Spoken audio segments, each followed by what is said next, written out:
Good morning, children. Today we are going to see chapter 7 in your biology. That is the next new chapter, Getting to Know Plants. Okay, so as the name of the chapter tells, we are going to learn in detail about the plants. So, what are we going to learn in detail about the plant? So, a plant is also a living organism like human beings. It has a specific role to perform in daily life so that its benefits are used by the human beings and it has a balance in the ecosystem. Right? So, what are the benefits of the plants grown in the earth? Why are they grown in the earth surface? The plant has different parts to perform different functions. Each part of the plant has a specific function to perform that in return has a balance in the ecosystem. Let us see in detail. So first, what are the parts of the plant? In the first chapter itself, we have learned the parts of the plant which are all edible. Right? Now we are going to see the parts of the plant, that is the roots, starting from the down, roots, the stem, we have the branches, leaves, flowers, and even the fruits. So in this chapter we are going to see each part of the plant in detail. This you have already learnt in your grade 5 about the grade 5 or 4, I remember, about the parts of the plant. But in grade 6 you are going to learn in detail about their functions also. What is the need of such a part in the plant? What is its function and how it is related to the ecosystem? Okay? So let us start from the stem. Okay, so the first part which we are going to discuss is your stem. The stem is the upper part of the plant above the ground surface which gives the support to the plant to grow straight and erect.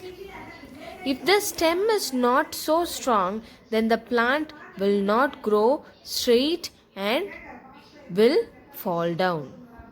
Okay, so the stem gives the support of the plant in the upper portion above the ground surface. Okay, and the stem transfers the water, okay, water, minerals, and nutrients observed by the roots from the soil is carried to the remaining parts of the plant with the help of the stem. Okay, the stem plays an important role in distributing the water, minerals, and nutrients to the upper parts of the plant from the roots. Okay, so this stem, if it is of thin or if it is of thick in nature, based on the variations of the stem, we have again classified the plants into herbs, shrubs, trees, creepers, and climbers. Now you might think that, okay, all the plants are trees only. No. Is there again a classification like this? Yes. Based on the nature of the stem, I do not call all the plants as trees. I call certain plants as herbs or trees or creepers or climbers only on the basis of the nature of stem. So, when do I call a plant as a herb? When it has a green tender stem and short in size and there is no too many branches in the plant, then such kind of plant is called as herbs. Okay, when the stem of the plant is green in color and tender means it is of slim, lean in structure, and the stem is short in size with not too many branches of leaves in it means such kind of plants are called herbs.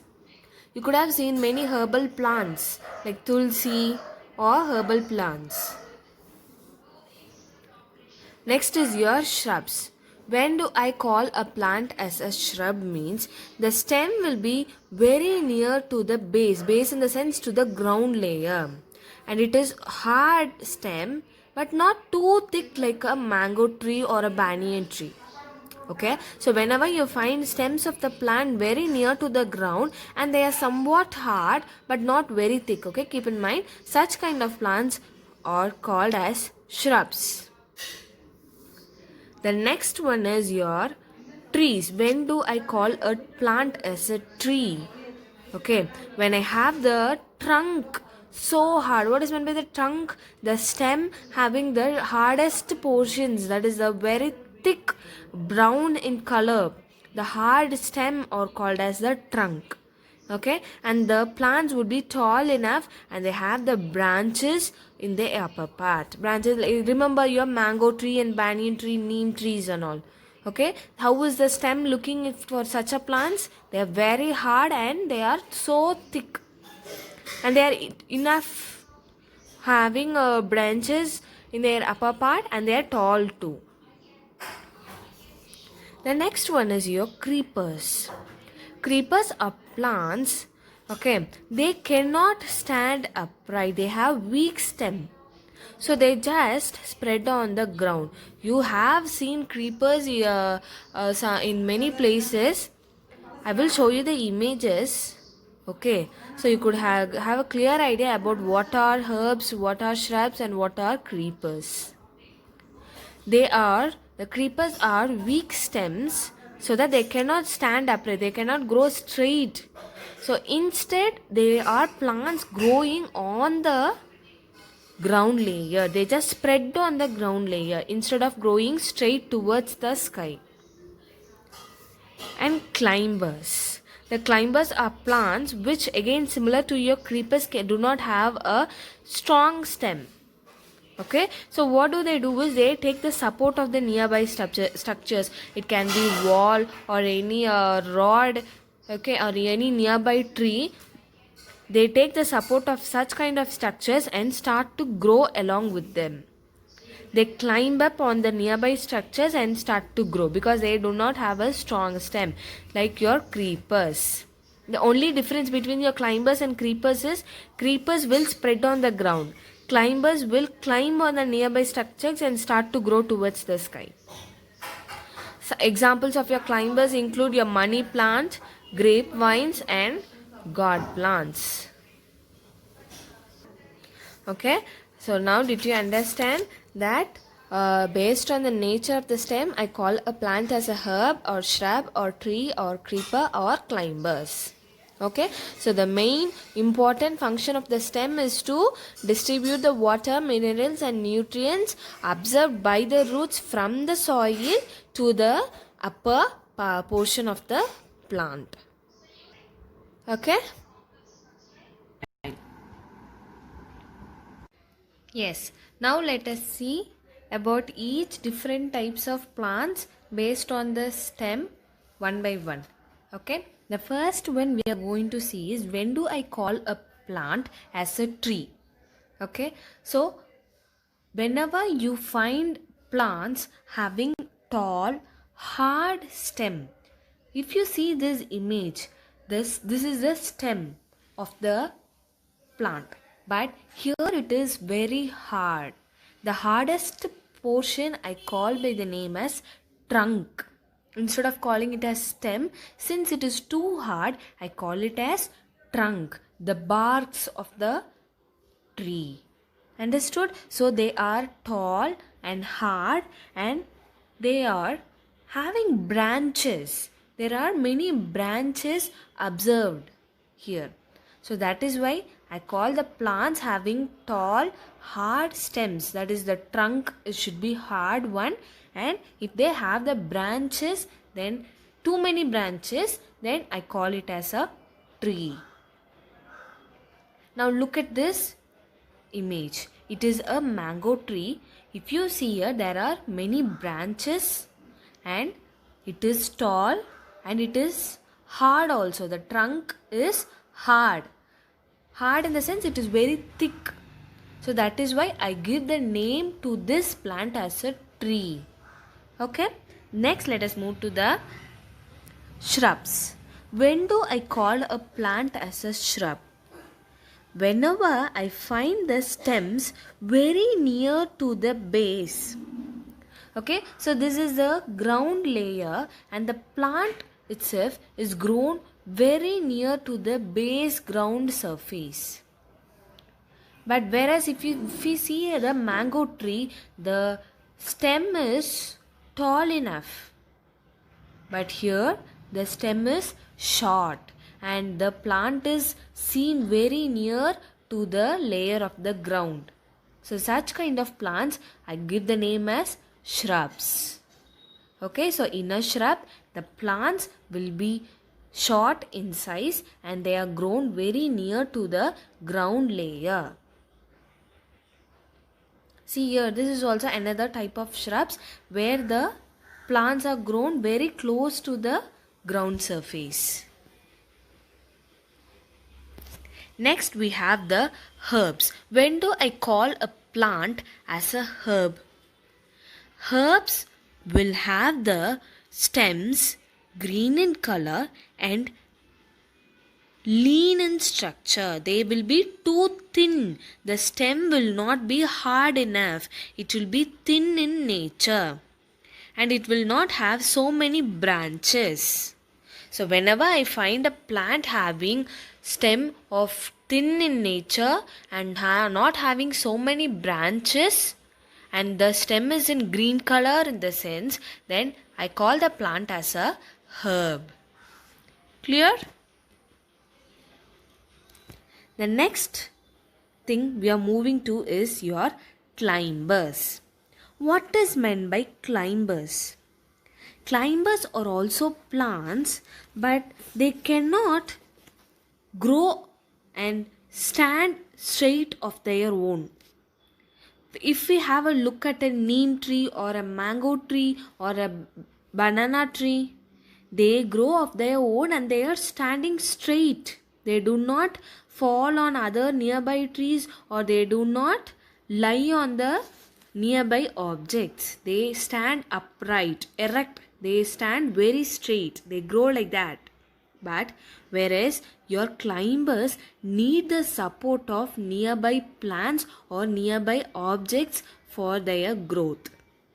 If you have a close look at this image, the plant is seen to be grown on the nearby wall surface. Okay, so climbers are the plants which searches for the support of the nearby structures and they climb on those and start growing. And hence the name climbers. So where do I find the climbers? In what kind of plants are climbers? Examples are your grapevine, money plant and gourd plants. Bottle gourd are there, no? They are all climbers. Look at this. It is also a climber. This is all plants only. But since they need a support for their growth, they lie on the nearby structures and they grow. I call them as climbers. This is also, you could have seen this in many houses where the climbers are twinning on the nearby structures and they grow. The last one is your creepers. Creepers also, similar to your climbers, they cannot stand straight of their own. They cannot be upright.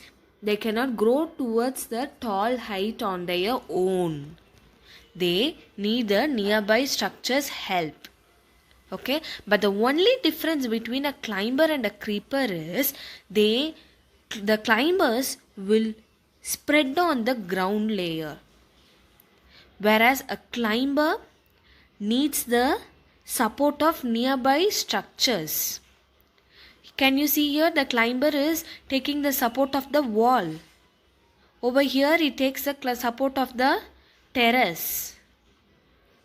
But the creepers takes the support of the ground. They spread on the ground surface. That is the main difference between a climber and a creeper. Climber, the name itself tells it is going to climb.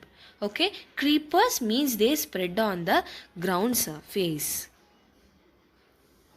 This is also an example of how a creeper grows. Understood, children? So, did you get an idea how a plant I call by different names based on the stem's growth as herbs, shrubs, trees, climbers and creepers?